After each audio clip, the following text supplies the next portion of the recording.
Have you ever noticed or been in a situation where you realize that for one reason or another, you keep attracting the same kind of person into your life? And it almost feels like a copy paste over and over again. And it feels like deja vu every time you fall in love or you meet somebody who is, you're attracted to this person. Maybe if you're a guy, you keep meeting women that just like at first you're completely dazzled by them, but then when you're together, they end up like disappointing you. And you're just like, man, like it's all one big disappointment over and over and over again. Or maybe this happened to another one of my clients. You meet men that are always criticizing you. They're just like, for whatever reason. And it's like, that's the one that I remember the most because like I'm allergic to that kind of energy. So like I cannot imagine liking a guy who criticized me. I'm like, buddy, I criticize myself. I don't need you to do that. No, thank you. That's why that one like pops in my head. But I see that in a lot of my clients that they'll attract men who criticize them. And I'm just like, I don't get it. But that's because they're an entirely different universe than I am, right? So we're going to get to why this happened. Maybe for you, it's you end up attracting people that make you feel abandoned. And this can happen in a variety of different ways. It could be a variety of different things that like you copy and paste over and over again into different people. So why does this happen? Ultimately, it's just unfinished soul work. These are all lessons that the universe is like trying to throw you a bone with the first one. Like the universe threw that at you because you were in the situation of the client who just always feels alone. It's like, what is it? She needs to learn how to be alone. And she has to learn it because everyone she attracts wants to be with her, but wants to spend a lot of time away from her and wants her to be alone. And why would she keep repeatedly attracting this kind of person other than she's supposed to learn how to be alone? This pattern that you can get into can feel very addictive. And the reason why it feels addictive is because it feels so familiar. And obviously, like this pattern is reawakening feelings and emotions that were set up and wired into you when you were a child. So it could be very confusing because it's like, if this is making me feel bad, right? She doesn't like to feel alone and rejected and like abandoned, right? So why do I keep pulling those people towards me if it feels bad? So it's very confusing. And that whole like polarity between things feeling good and bad, that could be a very addicting thing. It turns on that wiring system in our brain, basically. So like kind of like the slot machine. So like I've never even played a slot machine, but you know what I mean? Called intermittent, it's the intermittent dopamine thing, basically. So like sometimes they make you feel good. So when the guy comes and pays attention to her for a little bit, she feels happy and good, but then he leaves, right? Because he wants her to be alone and he wants to do his own thing. He wants to be independent. So then she feels bad, but then he comes back and she feels good. And this is where a lot of people are going to be like, Denise, that's abuse. That's abuse. And I watch a lot of mental health stuff on YouTube. It just interests me. I'm a Scorpio Venus, so I love psychology. But I'm at a point where I'm just like, just everything's abuse. Just like you're existing, that's abuse. You winked at me, that's abusive. And I also don't want to minimize abuse. I also don't want to say things like that's actual abuse because it like minimizes things. However, I do believe that, especially when we're adults, not when we're kids. When we're kids, we're little kids. We can't leave. We can't, separate ourselves from the people that are causing us this abuse. But when we are adults, even though we still have an inner child that can keep us attracted to certain situations that are abusive, absolutely, that is true. But we still at some point have to gain our agency and be like, you know what, like that's shitty, that's abusive, and I don't want to be a part of it, right? And we have to take agency. And until we do that, I don't think it's possible to break the cycle. Why am I talking about this? I'm talking about this because this whole like addictive sort of pattern this is why People attract abusers, people who come into their lives and abuse them over and over and over again. And this is very painful. And the only person who could change that is the person who's attracting these people, right? And that's because they have some unfinished soul work to do within themselves. I'm not saying that it's easy. It's easier than we think. It's easier than we think, because I also don't want to say like, oh, it's not easy, it's so hard, because that makes people feel like, oh, it's impossible. Like there are things that we can't heal. And that's just simply not true. Like we can heal everything. We can, if we put ourselves in the right mindset, like everything, we can heal it. But we just don't know, right?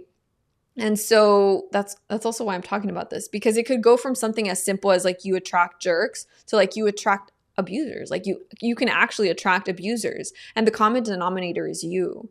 And I know that can sound like very cruel, like I'm being so hardcore right now, I'm sorry.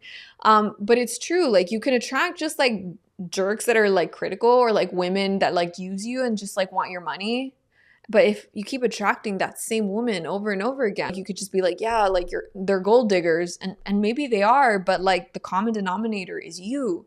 And so you have to do some work, some soul work that isn't finished within you, so that that stops happening, right? And those are some of the more like the following videos that I want to talk about, how we can go about finding the areas of our chart that kind of point towards the kind of healing that we need. The kind of healing, I really like the connection between the word healing and wholeness, right? So how can we become more whole so that we no longer have the hole inside of us that makes us attract these people, right? And so these relationships that we attract can also feel fated. And I just made a video about fated relationships. If you want to watch it, I'm going to link it in the description and also put it up here. But these relationships that we're attracting over and over again, they can feel fated. And in a way, they kind of are, because as I keep saying, like these are lessons that our soul has to learn. And like the universe is kind, bro. The universe is always giving. The universe is serving. People who are like, oh, my manifestations don't come true. I'm just like, baby, you're always manifesting 24/7. There is not a moment you're not manifesting. It's just you're not manifesting what you want on the conscious level. You're manifesting things that are in your subconscious mind, which is why it's so important to do the inner work, to do the inner healing, so that you can manifest the things that you actually want with your like all your full chest, your full cognition, right? Other than that, aside from that, you're going to be manifesting things that what is that Carl Jung quote? Until we make the subconscious conscious, it will drive us, and we'll call it fate. So the subconscious is driving you and making you attract all these freaking jerks into your life, or these women that just like don't love you into your life. And yeah, like it sucks and they're the douches, but it's you, baby. You are the common denominator. And until you realize that, until you're just like, oh shit, it's me. Oh, it was me all along, then it's going to keep happening. And I know that it sounds really shitty. It does, but like, baby, I'm telling you, because it's coming from a place of understanding. I wouldn't sit here and just be like, oh yeah, you're the common denominator, if I wasn't a common denominator in the problems that I created in my life, right? And it's until I realized that I created these problems that I was like, oh, if it's me, then I'm the only one who could fix them. And then I fixed them. And then I was just like, oh, solution, problem solved, right? So that's what I'm trying to like get you to here. So astrologically, what does this look like? What do these repeats look like? So first of all, the 7th house is a huge like magnet for our just like repeats, the copy pastes, usually in your 7th house, because the 7th house represents everything that you feel is not you. So it's kind of like your shadow. That is a huge foreshadowing for my next video. But yeah, people who have especially personal planets in your 7th house, or it could also be like one of their angles in your 7th house, they're going to feel like an energy that you need to bring into your life. And you do need to bring it into your life.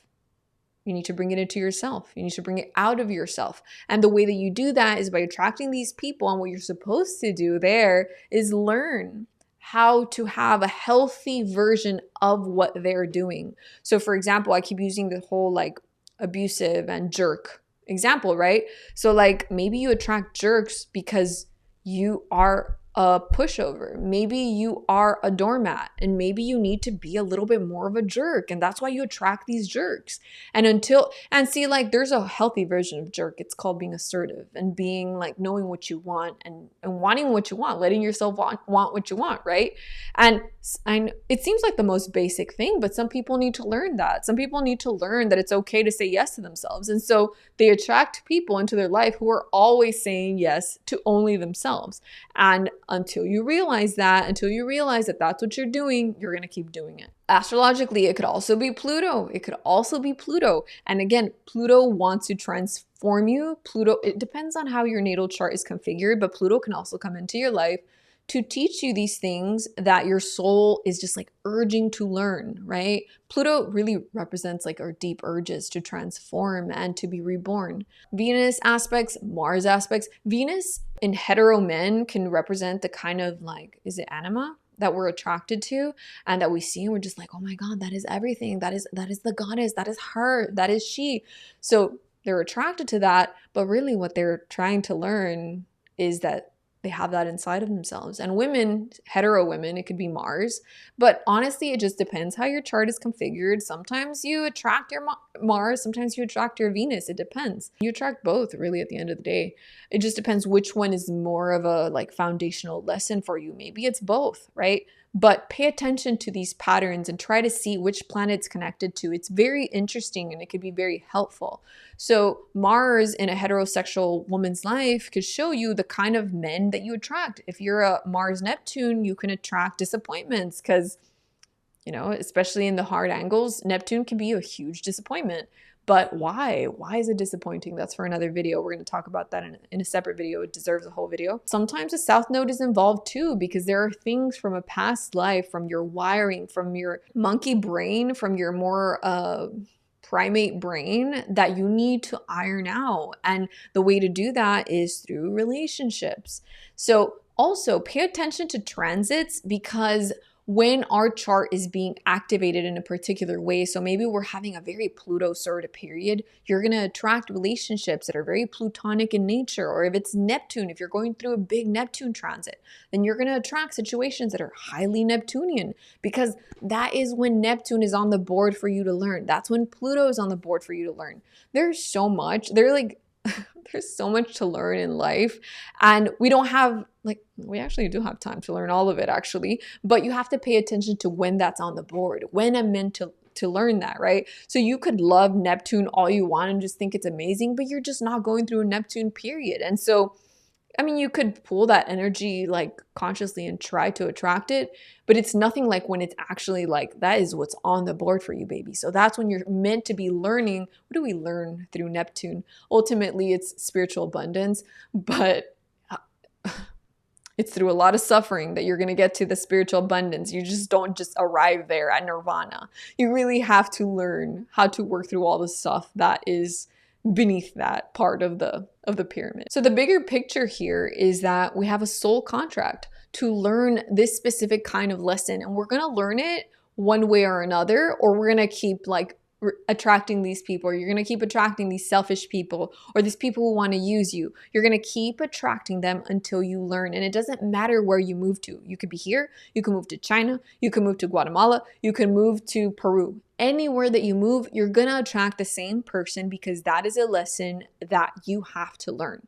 And so the thing is that you're meant to graduate from this lesson. You're not supposed to just keep repeating. Like, you're not going to be in 5th grade forever. You're supposed to go to 6th, to 7th, to 8th, to 9th, to 10th, right? But if you don't like sit with yourself and be like, like be a little detective. Actually, like don't be a detective. Well, yeah, be a detective, but also be a scientist. You really have to take everything apart. This is where Virgo energy is very useful for learning. Not for synthesizing, but yes, for learning. You have to take everything apart and see what characteristics do my relationships have, especially if you already identified the pattern, you're already well on your way to graduating the lesson.